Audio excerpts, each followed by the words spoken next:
across media and entertainment, there's just an obvious and noticeable slowing in revenue. There are ways now to get costs down without affecting creativity, and that's going to be something buyers look for. For Netflix or Disney or Nine or Seven or SBS or whomever, they're favoring shows that lend themselves to discoverability. If shows can look like they're delivering some of these characteristics, they're going to find a home, they're going to find a buyer, and there's lots of opportunity out there.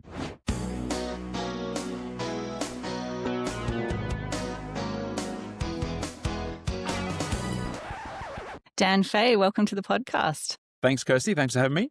So you're an independent screen industry consultant. You've previously worked at some pretty big companies, Paramount, BBC Studios. At the moment, you're at Nine as the director of the Nine 2028 transformation. Do you want to explain a little bit about what you do and the types of data and trends that you look into? I was in the UK for about 16 years, up until about 3 years ago. And since I've been back in Australia, I've been consulting mainly with people like BBC Studios, who you mentioned, and Nine Entertainment Company, where I am now. And I'm really sort of deep in a lot of the reinvention work that they're going through at the moment across all their business lines. But one of the other companies I advised for a while when I was back, it was a company called Ampere Analysis. And I have a long association with them back from 2016 in the UK when I was a user of their analytics and insights. I still have a very close connection to that company, and they have terrific analysis. So a lot of what I talk about today, it's the analysis that Ampere produces that really shapes a lot of how I think about the market and how I advise in this market as well. And I think it's important just to note that you're not here representing a particular organization today. You're here on your own behalf. Yes, you're right. Whilst I'm doing work for Nine and others, I'm talking to you in an independent capacity today. So for those who aren't aware of Ampere and the work that they do, what kind of stats do they collect, or what is it that you're looking at when you use their analysis?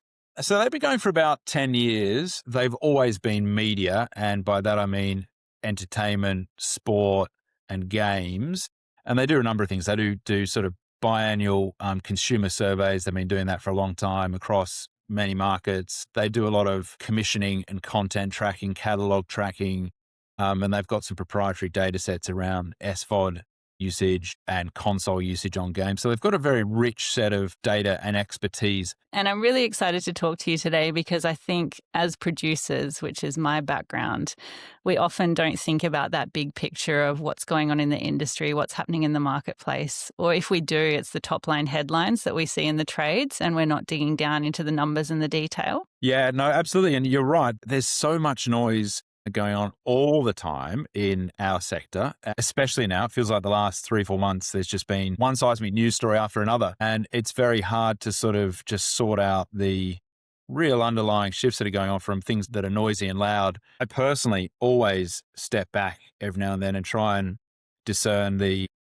larger thematic shifts that are going on, check my assumptions around, how I'm thinking about things. And so I think it's good. I think it's good for everyone to do that. As producers, you're principally concerned with the health of your buyers. This creative project I've got, where's it going to go, and who's likely to pick it up, and what future does it have? And all of that sort of circles around what the state of the revenue is in the sector. And to my mind, there's 3 sort of trends going on across the media and entertainment. There's just an obvious and noticeable slowing in revenue. In addition to the slowing of revenue, there's a leakage of revenue going on. If you look at a particular buyer, like a broadcaster or even a streamer, global platform, the revenue that they're sitting on is sort of leaking out into other parts. And then at the same time as things are slowing and moving around a little bit, there's a concentration of revenue in certain parts of the entertainment sector. There's sort of a pooling of revenue. So those 3 trends, they are affecting the buyers of creative output of TV shows. Can we just take a step back and just talk about revenue? So when we're talking about our buyers and their revenue, traditionally that's been advertising spend. What other sources are you talking about? Because obviously if their revenue slows down, then that has a flow-on effect to what they're spending in the market.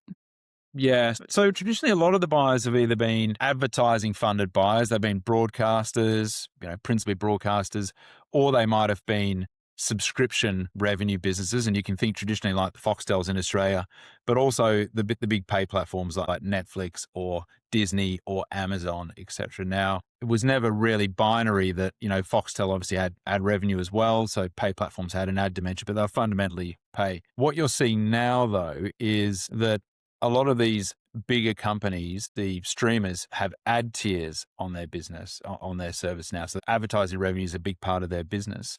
A lot of them are expanding into adjacent categories like gaming or aggregating other services into their offer as well. Even the big media conglomerates now are having a play in a pay space with their own streaming product. And they might be bolting in free services like Tubi in the US and Pluto for Paramount. But even in this country, people like Nine Entertainment Company, they've got a big free streaming business in Nine now on the broadcast network, but they've got Stan as well on the subscription side of things. And that's just rolled out ads on Stan Sport. So you've got all these sort of revenue streams sort of coming closer and closer together. And if you look at the deal logic for Netflix buying into Warner Brothers Discovery, and we don't know exactly where that's going to go, but part of the deal logic for them is they need to get into more revenue streams than they're in today. They're not fully into theatrical. They're not fully into consumer products. They don't have the heritage of real world revenue exploitation that Warner Brothers Studio does, for example. So even the biggest streaming platform in the world is going, we've got to get more revenue lines into our mix as well. So that's sort of, when I talk about revenue lines, that's the spread I'm talking about. Well, it'd be great to dig into those three separate points, and let's try and keep it focused on Australia and what it means for local producers here.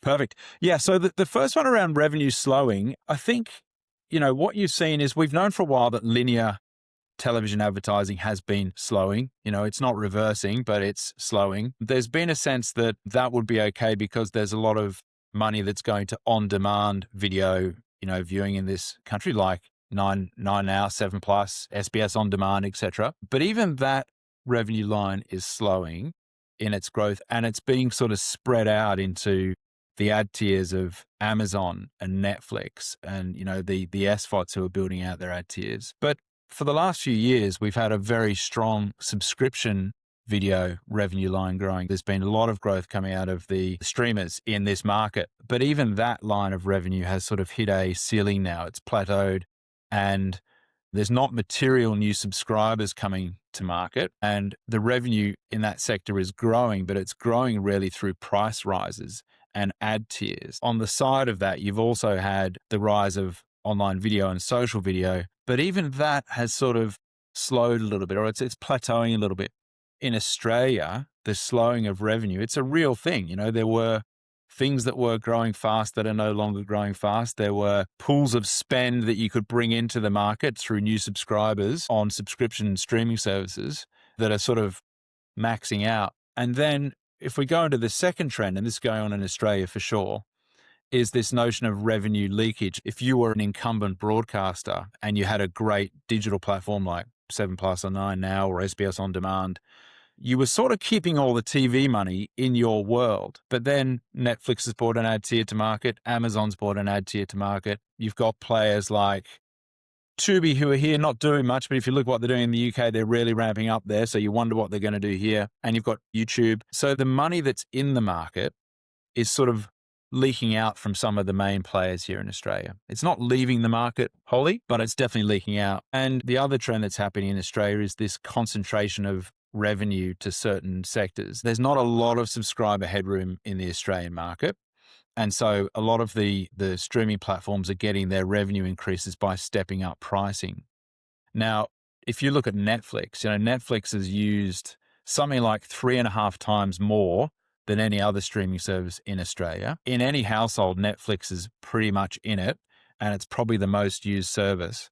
So when Netflix puts its price up, people in that house don't think about whether they want to keep Netflix. They probably think about whether they want to keep service 3 or 4 or 5. That is Netflix drawing consumer spend into them and drawing consumer spend out of some of the other sort of mid-tier services. You see the same on YouTube.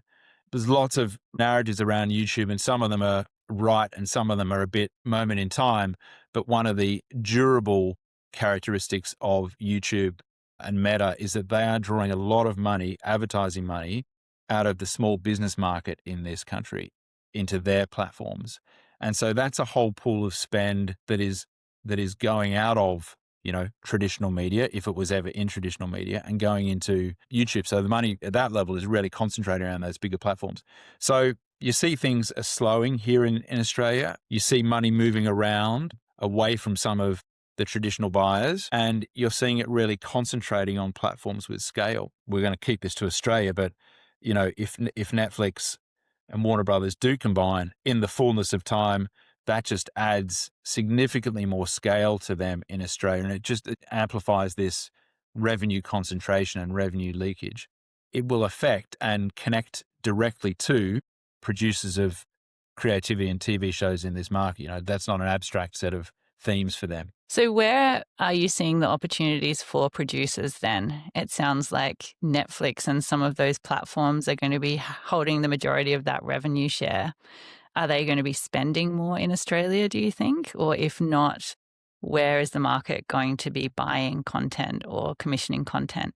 For Netflix or Disney or Nine or Seven or SBS or whomever, for any buyer in this market, the sort of the characteristics of buying or what you look for in a show has changed a little bit. The buyers are favoring shows that have portability characteristics, and I can go through these in a bit more detail. They're favoring shows that lend themselves to discoverability because audience viewing is so fragmented now, and TV shows are expected to have a long life across different platforms. And so a lot of the buyers are resource constrained now, and they need shows to do some of the lift on marketing and discoverability. There's got to be an amount of versatility in the show, and then the show doesn't have to be, but they'll look favorably on shows that are a bit more extensible into other revenue lines, real world revenue lines.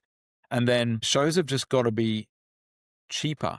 And what I don't mean is producers have got to accept less margin or less profit on their shows. That's not what the buyers want. But there are ways now to get cost base down below the line without affecting creativity. And, that's going to be something buyers look for as well. Rather than saying this is where the opportunity is for creators of TV shows and this is where there's less opportunity, it's not really like that. It's more, if shows can look like they're delivering some of these characteristics, then they're going to find a home, they're going to find a buyer, and there's lots of opportunity out there. But it's important that producers are aware of these characteristics. That's really interesting. Can you dig into some of those in a bit more detail for us? Well, I also need to say producers in Australia and those that are around the creative sector and wider production sector, they're incredibly adaptable, creative, resilient, resourceful. So I think over 2026, all those traits that are hallmarks of the creative sector here in Australia, they're going to need to be drawn upon because it does require a lot of creativity in this year.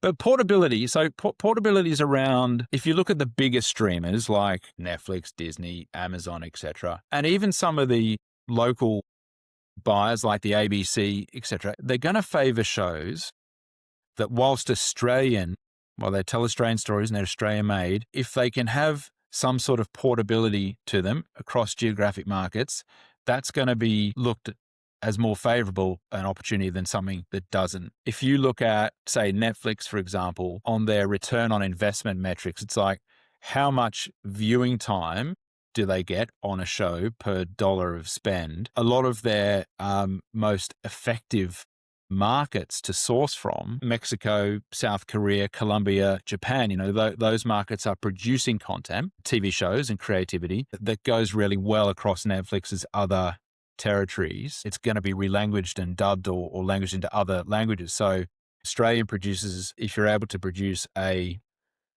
show that resonates with the Australian audience, first and foremost, but can do something in a market that's not just Canada, the UK, US, can go into another market, then that's favorable as well. And the other piece around portability, and this may be more around how producers think about the deals they do around their shows, is increasingly shows have got to just go through different windows on different platforms.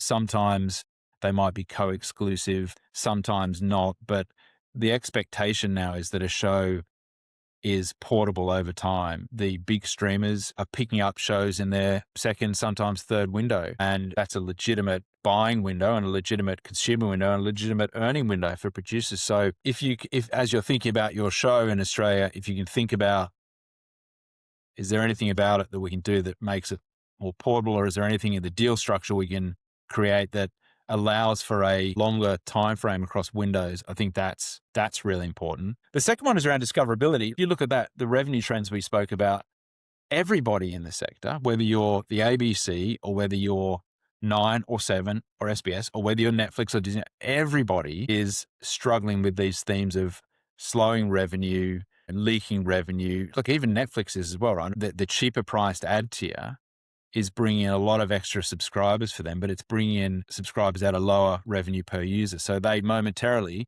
are leaking revenue out as well because their ad tier doesn't carry the ad load that they'll probably get to over time.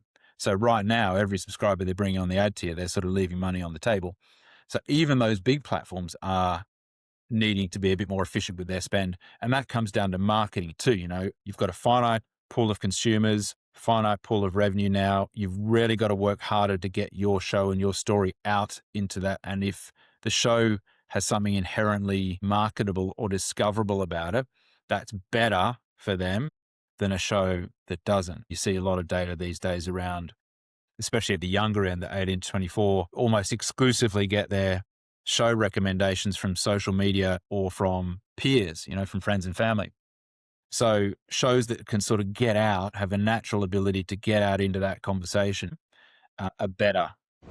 This episode of We Interrupt This Broadcast is sponsored by AFTRS, the Australian Film, Television and Radio School. For more than 50 years, AFTRS has been working with our industry, always delivering incredible education and training to our Australian storytellers.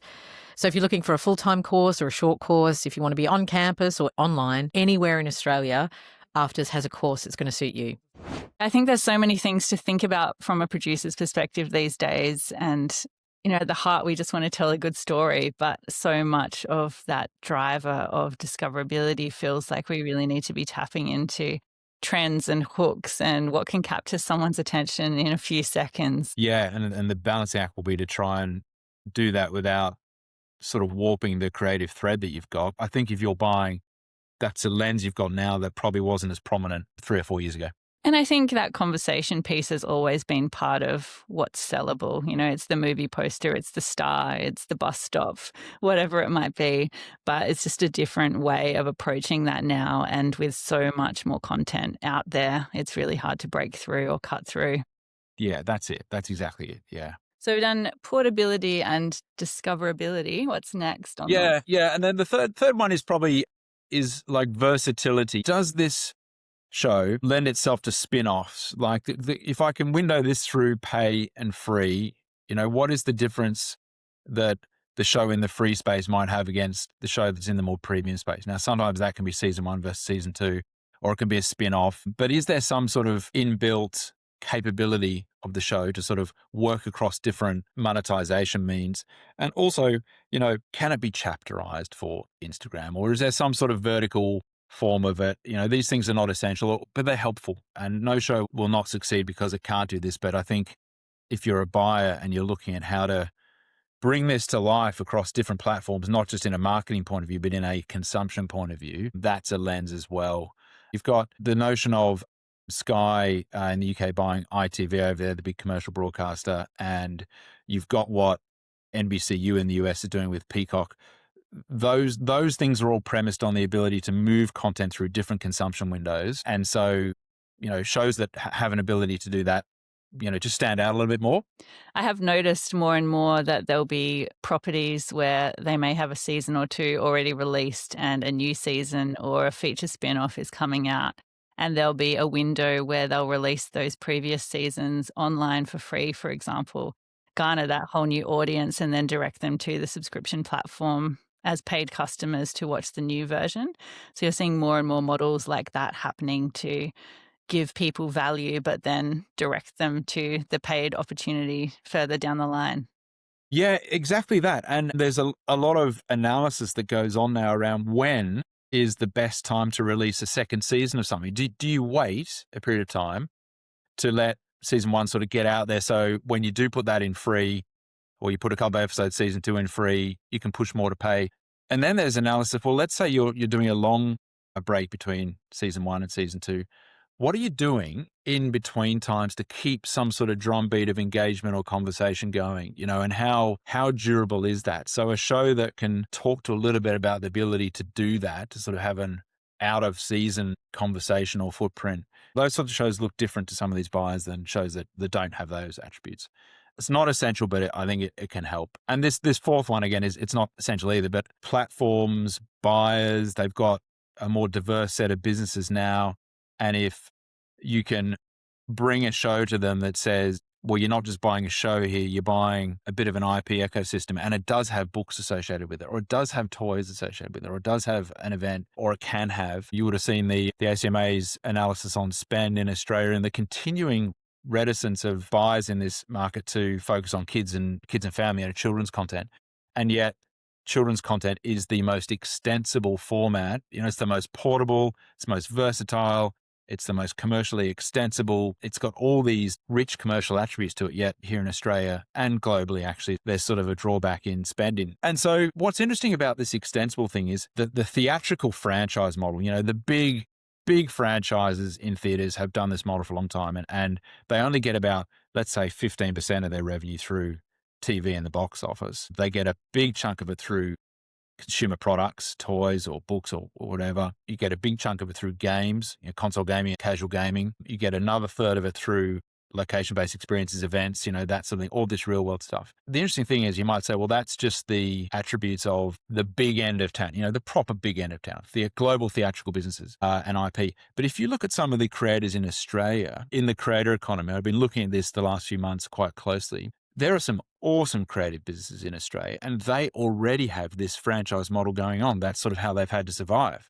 They've got creativity that's surfacing on YouTube, but YouTube's not their business. They might have merchandise or events or subscription product. So you've got this sort of interesting dynamic in the market where you've got, it's almost a barbell model. At the very top end, you've got these highly extensible and leveraged commercial formats, IP.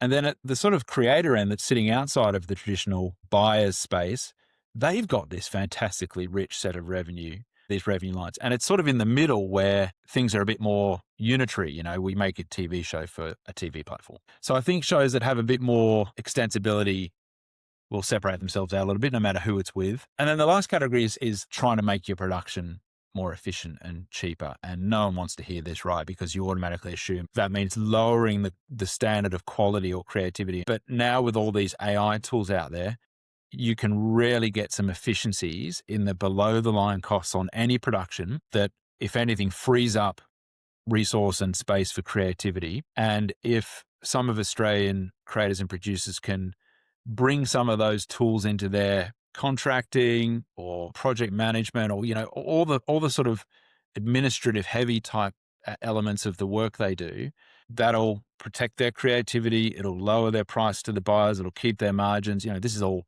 in the best case scenario. It's not easy to do, but I think if you can obviously make your price point a little bit lower and tell a story to your buyers that you're working hard to do this, that sort of puts you in a category as well. You don't have to tick all these boxes. And this is not about what producers should do, but it's just that buyers are increasingly, because of the pressure on them, they're really pressured. They're looking for things that do some of these things for them. And I think, if you can sort of have some of those attributes, you stand out a little bit more. We've had quite a few incredible podcast interviews across the past year, just looking at some of the different models that Australian companies are working through. And one term we've used pretty consistently is the idea of revenue stacking, where you don't just have one source of revenue within your production, but you're looking at other ways you might bring that income in, whether it is the merchandise, whether it is spin-off opportunities, whether it is long-tail sales. Glitch Productions is an incredible example of that. They said that they make the majority of their income from merchandise, and obviously they're someone who has huge success just in terms of viewer numbers. Well, I just love that notion of revenue stacking. There are companies like, in addition to Glitch, who are doing a great job of that. There's Flying Bark Productions, there's Haven't You Done Well and Grasshouse and Artie Donna.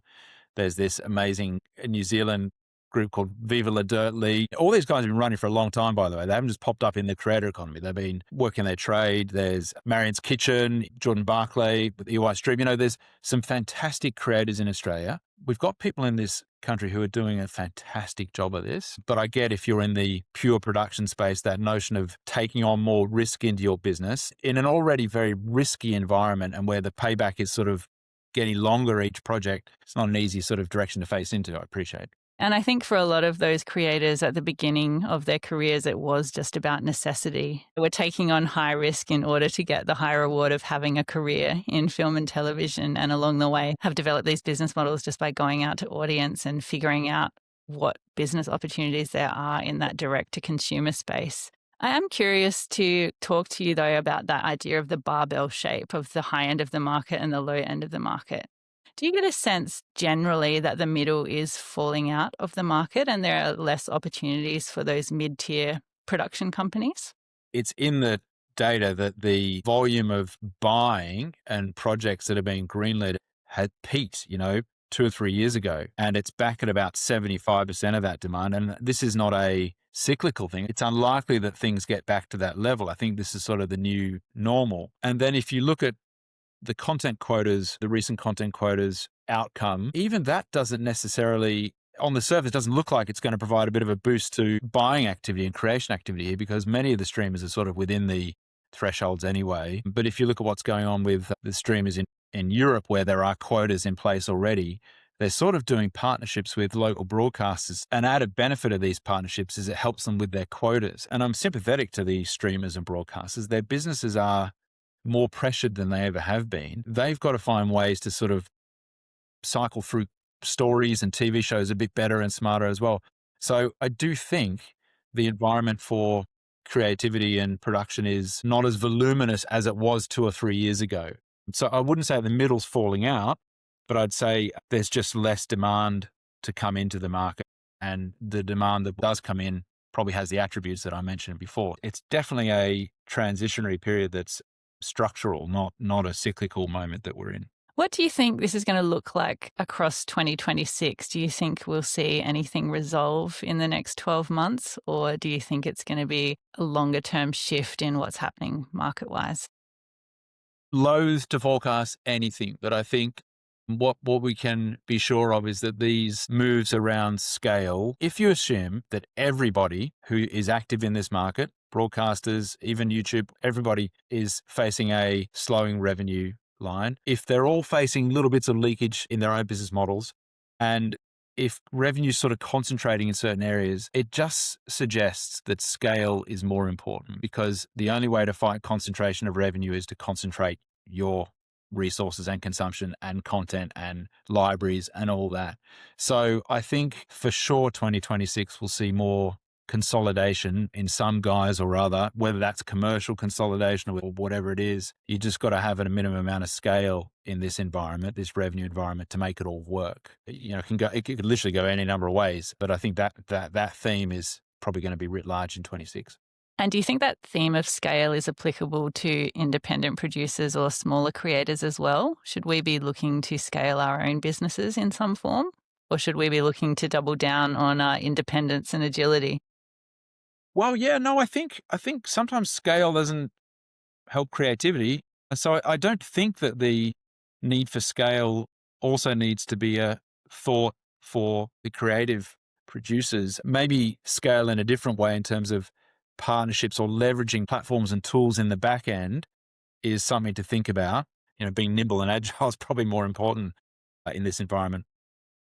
So just being really resourceful about the ways you're setting up the structure of productions, where you're spending money within a budget, and looking at some of these emerging tools as ways that you may be able to reduce costs potentially. Yeah. And look, I do not want to at all come across as sort of laying out things that producers aren't already doing. I guess there's an urgency in the market at the moment around just the need to just think about everything you're doing and whether it's putting you and your show and your project in as favorable light as it could be, because people have got great ideas, great stories, great talent, and it's just how does it show up in a buyer's inbox or meeting room matters a lot. So, what would your advice be on a practical level to take all of those categories that we've discussed and enforce them or play them out on a project? Yeah, well, I'm thinking on the fly now. I guess in every project you're doing, you just sort of check through some of these things and say, is there anything I can do to make it 5% more extensible? Or in this deal I'm doing, am I maximizing its portability? And who decides on the lifetime of the windowing of this show? Is it me, or am I signing it away? Or, so they're just little checks around, what are you doing? And then there might be more foundational things around when I do these projects. This is how the work stacks up. Is there any part of that work that I can bring in one of these AI tools to do? Or is there another company that might be doing something similar and we can both leverage this tooling to sort of make things a bit more efficient? It's sort of like looking at your stack, to borrow your revenue stack, and you look at your sort of operational stack and seeing whether there's anything that you can sort of rinse out of it that might not reduce costs, but it just frees you up to do more on the pitch side or more in the creativity, or think about some of these longer trends. So I think this is in the DNA of Australia's producers anyway, this type of constant questioning of approach. Yeah, I think so. They're just such a resourceful bunch. And I think at the end of the day, it's that creativity that we're all aiming for and what we're aiming to protect. We want to be able to streamline a lot of the admin, a lot of the other areas of production, the repetitive technical work potentially, so that we can focus on what is it that makes a creative impact on screen and for the audience. Yeah, exactly. Thank you, Dan. This has been so interesting. We always end the podcast asking our guests one question. If there was a big idea that you had to shape the future of the Australian industry, what would it be? Do you have a big idea for us? No, I don't have a big idea. But I guess, like I mentioned earlier, I've seen over recent months, I've just been doing a lot of work looking at some of these terrific Australian creative businesses that sort of sit outside of or have one foot in the mainstream production world and one foot outside of it. And there's just incredible creativity. And I mean that in terms of on screen, but commercial creativity as well. And a lot of it's driven by necessity, but it's creativity nonetheless. I think if a lot of the DNA of those creators was platformed into more mainstream creativity in Australia, that will be fantastic, because Australians and New Zealanders have very unique creative spirit, and be good to sort of just unleash that a bit more. So I don't have any big ideas. I think the ideas are already out there. I just hope that the people that have them get their head above water. Thank you so much, Dan. No worries, Kirsty. Thank you very much.